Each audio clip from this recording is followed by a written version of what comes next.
All right, welcome to this explainer. Today, we're diving into a machine that absolutely bends the rules of physics. You know, for years, Bugatti has basically been the undisputed king of straight-line speed. When you hear the name Bugatti, you instantly think of broken top speed barriers, unbelievable luxury, and numbers that just kind of melt your brain.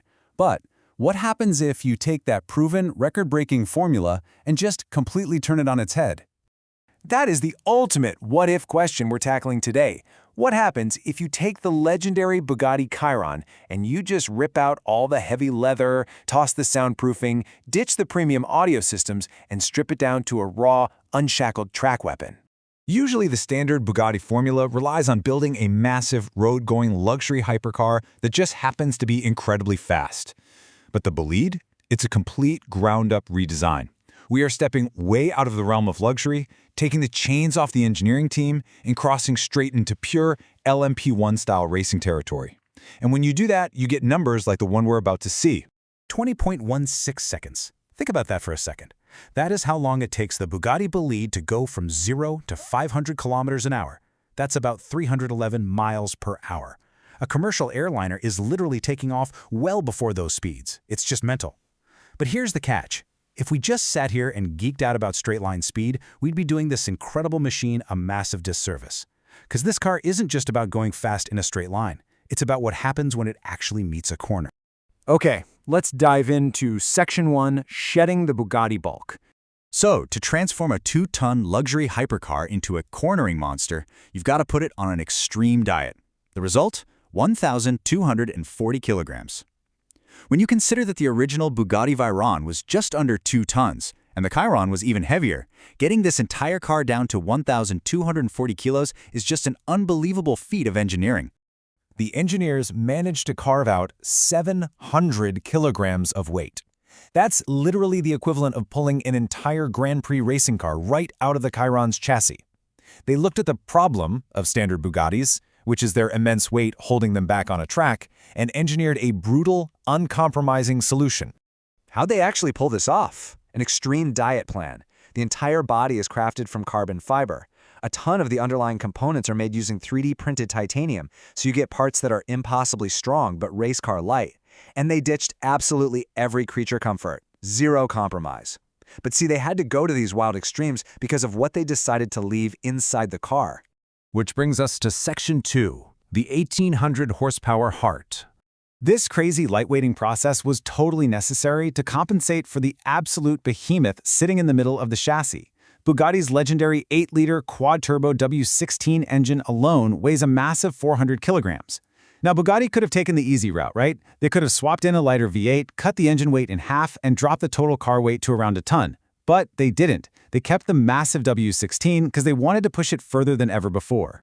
And they didn't just drop the standard engine in either. They tuned it to its highest state ever, generating an insane 1,824 brake horsepower.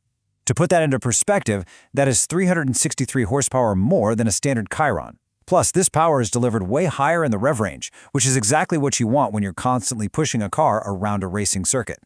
And this brilliantly illustrates a truly terrifying mathematical result, roughly 1.5 horsepower per kilogram, or nearly 1,500 brake horsepower per ton. By keeping the massive engine but shedding all the luxury weight, they created a power-to-weight ratio that essentially turns the Bolide into a ground-level fighter jet. Let's move outside the car for Section 3, shape-shifting aerodynamics.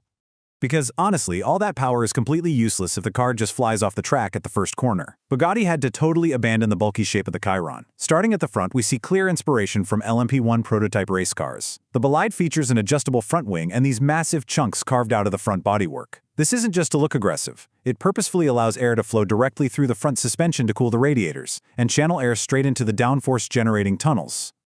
But the true pioneering magic is on the roof scoop. The scoop is covered in active vortex generators, basically little dimples that actually change shape. In step 1, when the car needs low drag for blistering straight-line top speed, these dimples stay perfectly flat so the air detaches smoothly.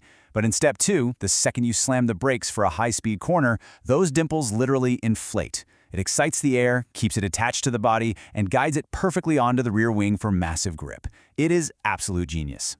Moving to the rear, we find a shark fin to give it lateral stability in high-speed corners, a full-width rear wing, and a giant diffuser.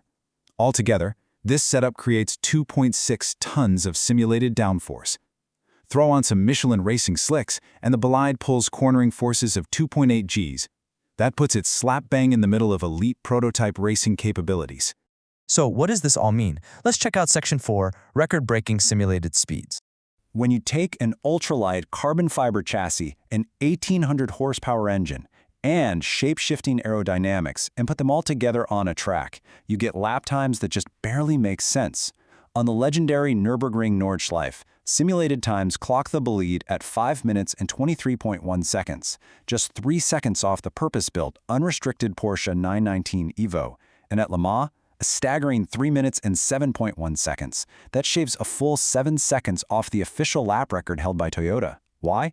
Because the Bolide hits speeds nearing 300 miles per hour on the massive Le Mans straights, making up time that traditional race cars, which rarely exceed 200 miles per hour, just can't match. Now, we do need to ground ourselves for a second. Right now, these mind-blowing lap times are just simulations. Bugatti has built a physical prototype, and it runs and drives, but we still need to see it unleashed on a track, cornering in anger to actually validate those numbers. Bugatti states this is just a concept meant to guide their future vehicle tech. But still. Which brings us to our final point. Section 5, Too Powerful to Race. Here lies the grand irony of the Bolide. Bugatti deliberately built the chassis and safety structures to be fully FIA compliant, so technically it's ready to go racing. But the regulations of current top-tier motorsports series just do not allow for an 1,800 horsepower engine. For the Bolide to actually enter an official race, its magnificent W16 engine is roughly 1,000 horsepower too powerful. You'd have to literally rip out the very heart that makes the car so special to begin with. Despite that hurdle, it's thrilling to think about the possibilities, right? Could this mean Bugatti is preparing a return to top-flight racing? Just imagine a grid at Le Mans where a modified Bugatti Bolide is going head-to-head against the titans of motorsport, Toyota, Porsche, Audi, and Glickenhaus. It would be a monumental chapter in racing history for sure. So I'm going to leave you with the ultimate engineering puzzle. If you were in charge of Bugatti's racing division and you had to make the Bolide legal to race at Le Mans, which engine would you swap into this magnificent carbon fiber chassis? Do you raid the Volkswagen Group parts bin for the ultra-efficient Porsche V4 turbo race engine? Or do you take the road-biased twin-turbo V8 from the Lamborghini Urus and adapt it for the track?